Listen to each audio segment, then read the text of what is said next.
On August 7, 1942, 4,200 United States Marines landed on Guadalcanal carrying a gun built by Eugene Rising, a man who had spent 40 years designing weapons under John Browning and had every reason to believe in what he had built.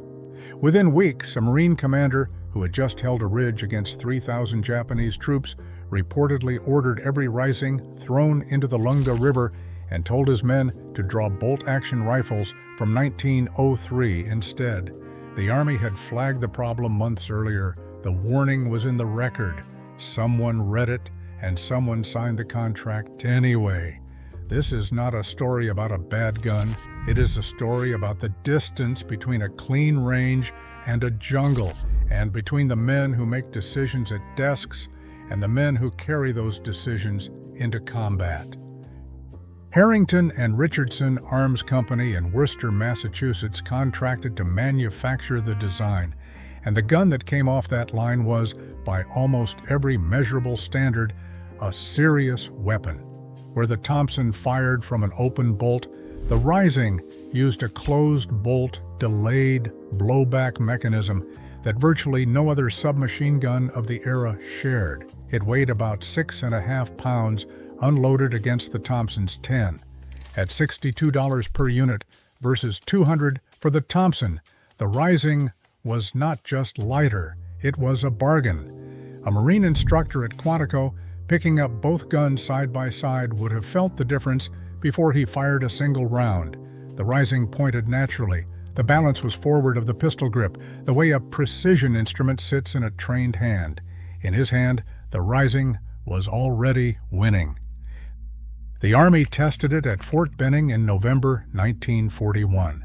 Parts failed. A second test at Aberdeen Proving Ground in 1942 produced only 2 malfunctions in 3,470 rounds, a result most submachine guns of the era could not match. The Army still passed on it, noting in the official record that the re-icing required constant cleaning under dirty conditions. That was not a minor footnote. It was the central finding of the evaluation, a conditional stamp on a gun being considered for combat. The Army read it and declined.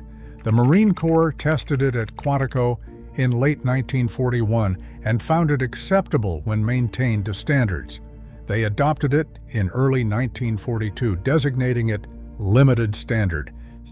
6 weeks after Pearl Harbor, the decision that determined what those 4,200 Marines would carry onto Guadalcanal was made not on a range but at a desk. A procurement officer in Washington looked at the test summary and at the Thompson inventory. The Thompson column was empty. All production was committed to the Army and foreign contracts, and the Marines were not on the list at all. The re-icing column showed a price and a delivery date. That was the moment. Not a battlefield, a shortage, a signature. The Marines were not naive about what they were accepting. They knew the cleaning caveat was in the Army record.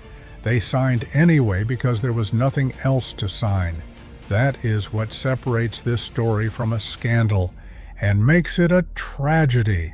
A shortage created a decision created a risk, and that risk was never communicated to the men who would carry it. The 1st Marine Division landed on Guadalcanal, stepping into an environment Aberdeen had never simulated. Guadalcanal was humidity that corroded metal overnight, mud that worked into mechanisms with a patience no range test could replicate, and sand that got into everything and stayed.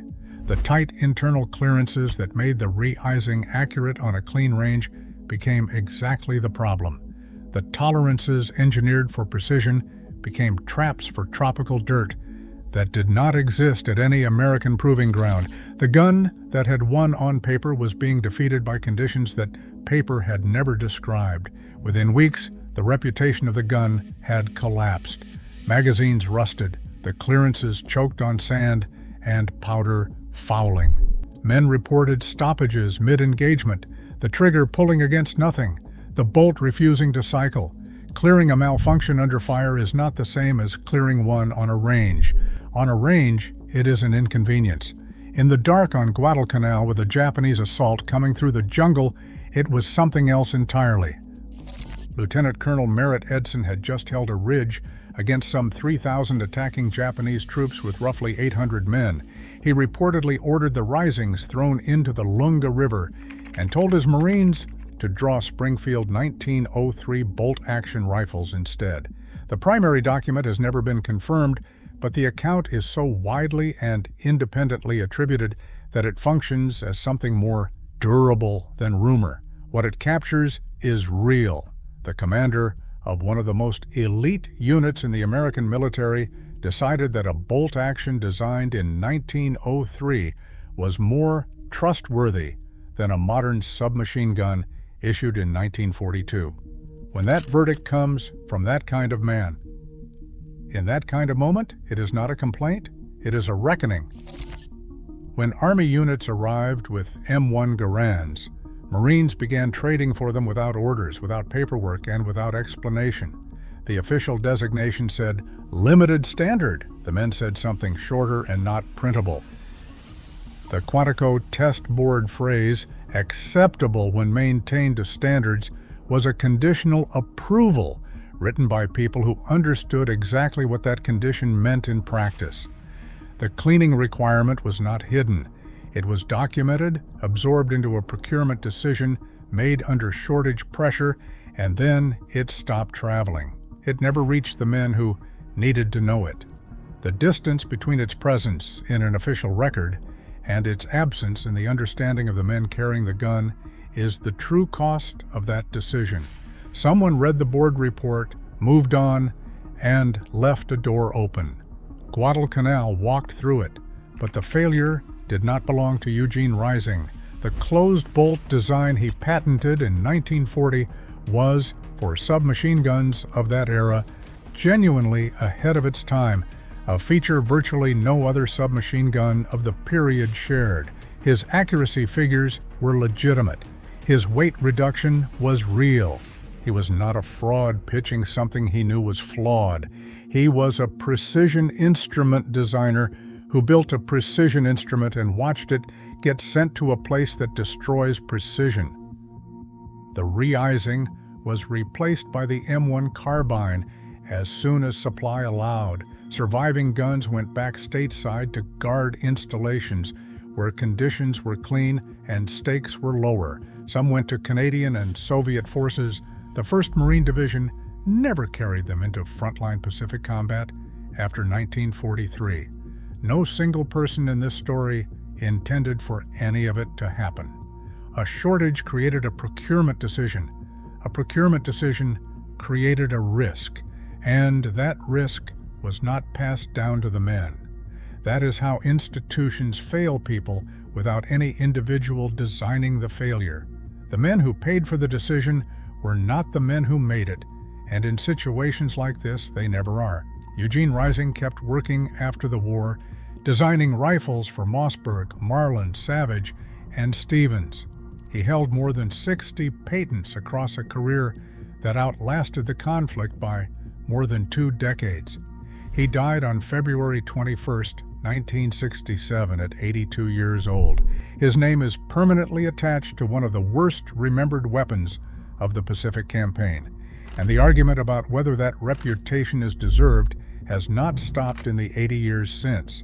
The engineers who study his patents do not find a man who cut corners. They find a man whose work the war outran.